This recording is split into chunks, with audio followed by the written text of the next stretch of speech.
আমল করবে।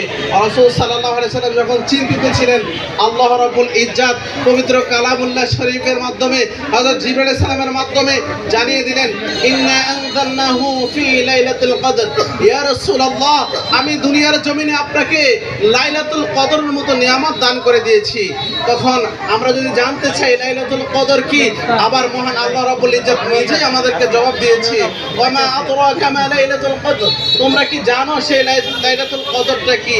আল্লাহ আবার বলেন, লাইলাতুল কদর খায়রুম মিন আলফি শাহর।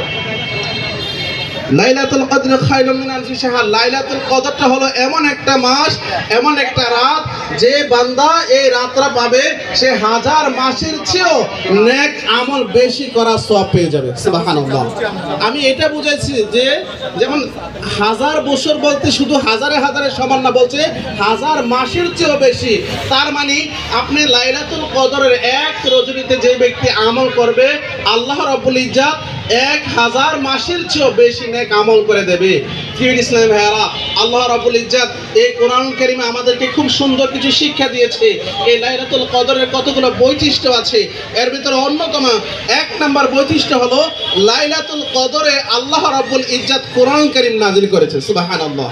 তাহলে 1 নম্বর বৈশিষ্ট্য পাইলাম, লাইলাতুল কদরে আল্লাহ তাআলা কোরআন কারীম দিয়েছে। দ্বিতীয়ত বৈশিষ্ট্য ছিল এই লাইলাতুল কদরটা হলো হাজার মাসের চেয়ে উত্তম। এটা কি আমাদের জন্য খুশির খবর না?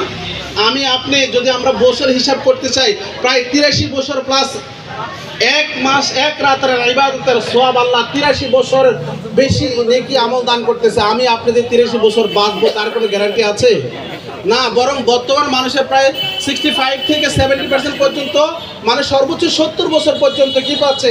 হায়াত পাচ্ছে। তো আল্লাহ রাসূল সাল্লাল্লাহু আলাইহি সাল্লাম আমাদেরকে জানিয়ে দিলেন, আল্লাহ খুশির খবর দিয়েছে, যে ব্যক্তি লাইলাতুল কদর রজনীতে আমল করবে, আল্লাহ রাব্বুল ইজ্জাত তার আমলনামায় 1000 বছরের চেয়েও বেশি নেক দান করে দেবে। সুবহানাল্লাহ।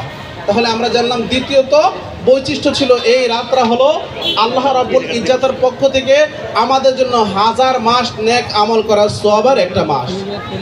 তৃতীয় নম্বর ছিল কি, আল্লাহ রাব্বুল ইজ্জাত বলেন এই রাতটা এমন একটা রাত্র, যখন এই রাত্র নাজিল হয় তখন আল্লাহ তাআলার পক্ষ থেকে অগণিত ফেরেশতারা দুনিয়ার জমিনে আল্লাহ প্রেরণ করে দেন। আর ফেরেশতারা সবাই বসে পড়েন, সমগ্র পৃথিবীতে ছড়িয়ে ছিটিয়ে পড়েন, সারা রাত কে কে আমল করে এই আমলগুলো অবজারভেশন করে একটা রিপোর্ট তৈরি করে আল্লাহ তাআলার কাছে উপস্থাপন করার জন্য। তাহলে এই রাতটা তৃতীয় নাম্বার বৈশিষ্ট্য পেলাম, ফেরেশতাদেরকে দুনিয়ার জমিনে অবতরণের দিন হলো রাত হলো লাইলাতুল কদর। তৃতীয়ত ছিল, চতুর্থ নাম্বারে বলে যে লাইলাতুল কদরের বৈশিষ্ট্য এরকম যে লাইলাতুল কদরটা হলো শান্তিময় রজনী। কি রজনী? শান্তিময় রজনী। যে শান্তিময় রজনী কিন্তু আল্লাহ বলছে, সালামুন হাত্তা মাতলাইল ফাজরি।